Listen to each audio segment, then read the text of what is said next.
Perfect height, normal height ఇది. అసలు నీదే పర్ఫెక్ట్ హైట్ సార్. 6 అడుగులు వేస్ట్, కరెక్ట్గా 5'4" కరెక్ట్ హైట్, నార్మల్ హైట్ ఇది అని నన్ను మెచ్చుకుంటాడు. అది మెచ్చుకున్నా ఒకటే, మెచ్చుకోకపోయినా ఒకటే. యేసయ్య నన్ను ఎందుకొరకు పట్టుకున్నాడో దాన్ని నేను పట్టుకోవాలి. ఇంత బలమైన తీర్మానం నీకు రావాలంటే నువ్వు దర్శనవశుడివి, దర్శనవశురాలివి కావాలి. దేవునికి స్తోత్రం కలుగును గాక. హల్లెలూయా.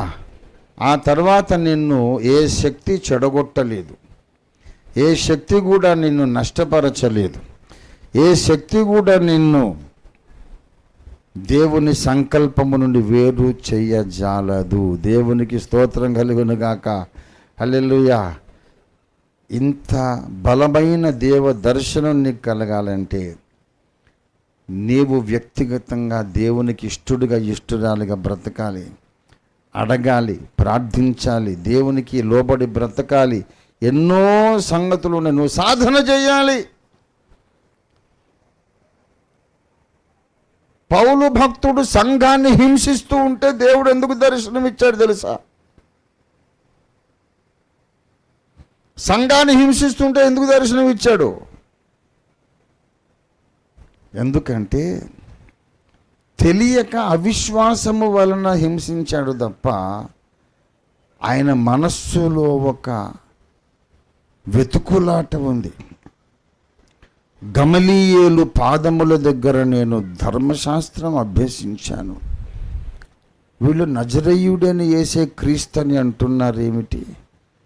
క్రీస్తు రాజుగా వస్తాడు కదా, రోమియుల ప్రభుత్వ దాస్యము నుంచి మమ్మల్ని విడిపిస్తాడు కదా. ఆ పేదవాడిని ఏదో గారడీ చేసినట్టు కొన్ని మహిమలు చూపిన ఆ పేదవాడిని చూపెట్టి వీళ్ళు మెస్సియా అంటారేమిటి? ఏంటి అసలు ఇది అని ఆలోచనలో ఉన్నాడు. ఒక కిటుకు కీలకం చెప్తాం మీకు. వెదకుడి మీకు దొరుకుతానన్నాడా లేదా యేసయ్య? గనక ఎవరికైతే యేసు దొరికాడో వాళ్ళ హృదయములో ఒక అన్వేషణ ఉన్నదని మనం అర్థం చేసుకోవాలి. దేవునికి స్తోత్రం కలుగునుగాక. ఒక ఆలోచన, ఒక అన్వేషణ, వెతుకులాట ఉన్నది. ఆ వెతుకులాట డైరెక్ట్గా పరలోక సింహాసనాన్ని తాకింది. అరే వాడు వెతుకుతున్నాడు రా, నేను వెళ్ళి కనబడతా అనుకున్నాడు ఆయన. దేవునికి స్తోత్రం కలుగునుగాక. దాహము నీకుంటే ఆయన నీ దాహం తీరుస్తాడు. చెప్పు దేవునికి, నేను మామూలు క్రైస్తవ జీవితం జీవించనయ్యా, దేవదర్శన వశుడిగా జీవిస్తాను, నన్ను మొత్తం మార్చేసే తండ్రి. ఒక యెహెజ్కేలులాగా, ఒక పౌలులాగా, ఒక తరాన్ని, ఈ ప్రపంచాన్ని ప్రభావితం చేసే వ్యక్తిగా నన్ను మార్చేసే తండ్రి అని అడగగలిగితే ధన్యుడివి. ఆ ప్రార్థన చేయాలన్న అదృష్టం ఉండాలి, ఆ ప్రార్థన చేయాలన్న దేవుని కృప నీ మీద ఉండాలి, ఆ కోరిక నీకు ఉండాలన్న దేవుని అనుగ్రహం నీకు ఉండాలి. లేకపోతే నువ్వు పండగ క్రైస్తవునిగా మిగిలిపోతావు, ఆచార క్రైస్తవురాలుగా మిగిలిపోతావు.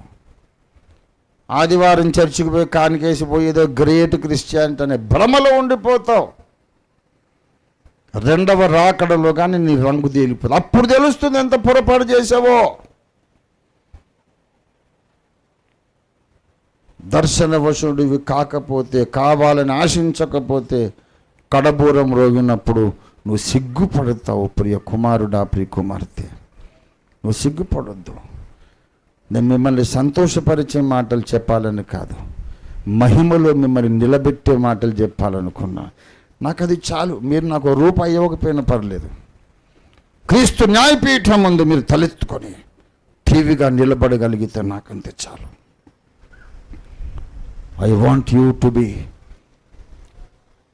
perfect on the day of judgment. సిగ్గుపడనక్కర్లేని బిడ్డలుగా మీరు కనబడాలి. మనం మారదాం.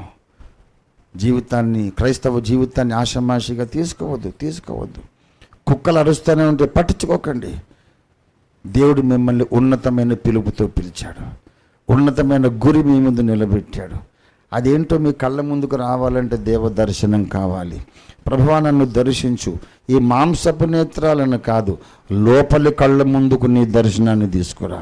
జ్ఞానికి కన్నులు తల లోపల ఉన్నాయి అన్నాడు ప్రసంగి 2:14లో. జ్ఞానికి కన్నులు తల లోపల ఉన్నాయి. ఆ తలలోపలి కళ్ళ ముందుకు దేవుడు ఒక చిత్రాన్ని తీసుకొచ్చినప్పుడు నీ బ్రతుకు మారిపోతుంది.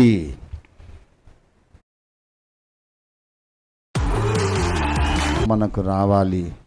బలంగా కోరుకుందాం, బలంగా ప్రార్థన చేద్దాం. ఒక్కొక్కళ్ళు ఒక్కొక్క అగ్నిజ్వాలలుగా మారిపోదాం. దేవుడి వాక్యాన్ని మన వినికిడిలో ఆశీర్వదించును గాక. రండి ప్రార్థన చేసుకుందాం ప్రియులారా, ప్రార్థన